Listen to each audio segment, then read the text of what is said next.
Estamos de volta com o primeiro bloco do programa Visão Política pela FGF-TV, canal Universitário 14 da NET e Rede Pública Televisão Cearense. Para o assinante que ligou agora, nós vamos discutir no programa de hoje a intolerância, o recrudescimento da intolerância no Brasil, mas também no mundo, a partir da simbologia do aniversário dos 20 anos da queda do Muro de Berlim e os demais muros hoje que nos cercam na contemporaneidade. Para o assinante que ligou agora, nós temos hoje as participações dos nossos debatedores, os professores Roberto Martins Rodrigues, Dimas Oliveira e Rui Martinho Rodrigues. Eu quero começar, professor Rui, Roberto e Dimas, ainda que de forma aligeirada, situando primeiro o nosso assinante, notadamente o assinante mais jovem, sobre o Muro de Berlim. Quais os fundamentos? Por que se edificou o Muro de Berlim imediatamente após a Segunda Guerra Mundial e quando tem início a chamada Guerra Fria? Quando a gente olha perto, os postes numa rua, eles parecem longe um do outro. Quando a gente olha de longe, eles parecem próximos, né? Então a gente fala na Guerra dos 100 Anos, lá no século XVII, e trata como se fosse uma guerra só. O século XX a gente separa as guerras como se elas fossem longe umas das outras, porque estão próximas. Mas na verdade houve uma grande guerra do século XX, que começa nos Balcãs em 1912 e termina com a queda do muro em 1989. Dividido em Primeira e Segunda Guerra e várias outras guerras menores, que seriam momentos quentes da Guerra Fria. Terminada uma fase dessa longa guerra do século XX, a Segunda Guerra, chamada Segunda Guerra Mundial, as potências vencedoras se reuniram em Potsdam, numa cidade alemã, nas proximidades de Berlim, e dividiram as suas áreas de influência, inclusive dentro do território alemão. E Berlim ficou dividida entre as potências vencedoras. Mas essas potências instalaram sistemas econômicos, políticos e sociais diferentes. E isso gerou uma competição entre esses sistemas, uma desigualdade e um grande fluxo de imigrantes da população que estava na área de influência soviética para as áreas que estavam sob influência das potências ocidentais.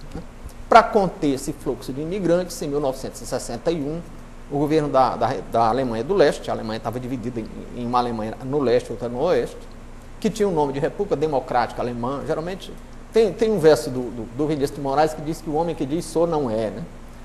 Geralmente as repúblicas que se dizem democráticas não são. Como na Argentina, o Partido Unionista era federalista e o Partido Federalista era unionista. Então eles ergueram um muro para impedir esse trânsito. E isso separou famílias, e separou parentes, e separou namorados, e separou tudo, né? E esse muro durou 28 anos. Foi de 1961 a 1989, quando ele caiu. E aí a gente fala muito na queda do muro, mas na verdade o que caiu foi essa polarização do mundo, que era a Guerra Fria, e um dos sistemas que gerou essa polaridade, essa divisão do mundo, que foi o sistema do leste europeu, baseado no que algumas pessoas chamam de stalinismo, outras chamam de socialismo real e tal, né? E isso faliu. E aí caiu esse muro, e caíram cercas elétricas menos famosas na divisa, por exemplo, da Hungria com a Áustria. E eu costumo dizer que caiu até a muralha da China, porque nessa mesma sequência o governo chinês mudou completamente de atitude no plano econômico. Embora tenha mantido uma fechadura política, ele se abriu economicamente, recebeu investimentos estrangeiros, criou uma economia de mercado, mudou completamente. O muro caiu e arrastou com ele a muralha da China. Eu penso que o muro caiu, mas não caiu a ficha, porque a América Latina continua, em grande parte, namorada do período da Guerra Fria. E parece-me crescente a tendência na América Latina para ressuscitar a Guerra Fria. Dimas, que leitura se pode fazer, você que foi um militante de esquerda durante muito tempo, e que o muro, obviamente, separava exatamente aquele lado cuja influência você, durante muito tempo, foi muito adepto, que era o lado exatamente soviético, do lado da Alemanha Oriental. Numa perspectiva histórica, qual é a representação, qual é o fundamento, que simbologia nós podemos ter na contemporaneidade a partir da queda desse muro? A simbologia, no meu ponto de vista, acho que o professor colocou bem as questões. Depois da morte de Lenin, quer dizer, Lenin, Trotsky, a velha guarda bolchevique nunca disse que aquilo era socialismo. Eles diziam rumo ao socialismo. Eles nunca consideraram que a simples estatização da economia representasse um passo à frente do capitalismo. Com o stalinismo, esse conceito e esse tipo de posição se cristalizou. A consideração de que uma economia estatizada, ou uma economia nas mãos dos trabalhadores, seria efetivamente uma economia superior à economia capitalista, quando o próprio Lenin dizia que a produtividade deles era uma produtividade inferior. Marx já dizia que uma revolução social superior só poderia existir onde a economia estivesse mais pungente, que seria, no caso, a Inglaterra e a Alemanha. Só que explodiu num país pobre, que foi a Rússia. Com a não existência de revoluções nos países europeus mais ricos, a União Soviética ficou isolada. E se criou, então, uma situação de defesa de um ideário socialista como sendo a materialização do que estava sendo construído ali. E com a Segunda Guerra Mundial, a situação da União Soviética foi facilitada, porque praticamente quem lutou na Segunda Guerra Mundial sozinha foi a União Soviética, perdendo mais de 20 milhões de pessoas.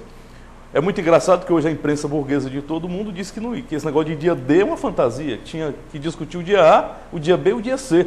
Mesmo revistas como Super Interessante ou National Geographic. Quer dizer, a União Soviética ganhou essa guerra sozinho, praticamente. Ninguém esperava que Stalin chegasse tão rapidamente a Berlim. Ninguém.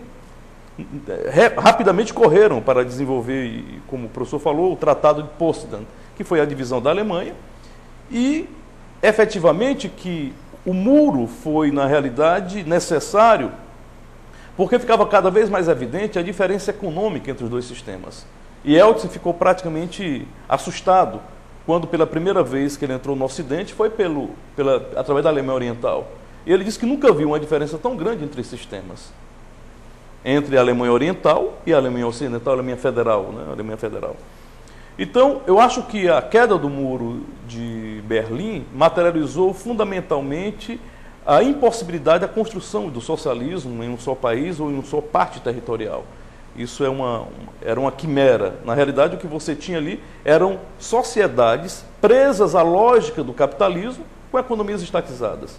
Tanto que praticamente as commodities dos países do leste europeu todas eram discutidas e valorizadas nas bolsas.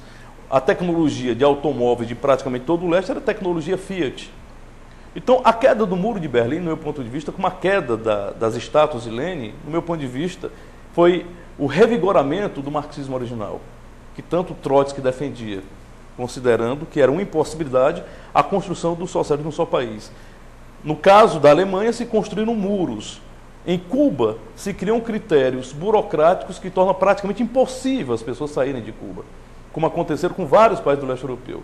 Se você saísse, você perderia o emprego, seus parentes perdiam o emprego, e praticamente era impossível ir para os países capitalistas mais avançados. Acho que a simbologia é fundamentalmente a materialização da impossibilidade de construção do novo dentro da lógica internacionalizada do capitalismo. Enquanto existe capitalismo como sistema dominante, nenhum sistema, nenhum local, um local geograficamente determinado pode ter uma sociedade diferente, um modelo superior ao modelo capitalista. Roberto, e você, qual é a interpretação? Que entendimento você tem a partir, repito, dessa simbologia? Tem o muro na contemporaneidade, diante dos outros muros que se erguem todos os dias sob o olhar complacente e justificativas as mais, muitas vezes até convincentes, e que nos mantém cada vez mais assim separados. Vejamos, murados. Vejamos, globaliza-se a economia, mas não se integra os povos. É só verificar hoje, quer dizer, a questão da migração que o professor Rui colocou quando se edificou o Muro de Berlim, mantém-se até hoje. Existe o muro. É só ver o que está acontecendo, em toda a África. o que está acontecendo hoje, por exemplo, com a União Europeia e os africano migrantes todos. Preso em qualquer... Qual é? Arnaldo, gostei muito das lições, tanto do Rui quanto do Dimas, aprendi mais uma vez muito com eles. Agora eu sou muito preocupado com os muros simbólicos, mas muito fortes, que existe aqui no Brasil mesmo. Eu nem vou pegar nenhum passaporte, até porque está cada vez mais difícil tirar passaporte.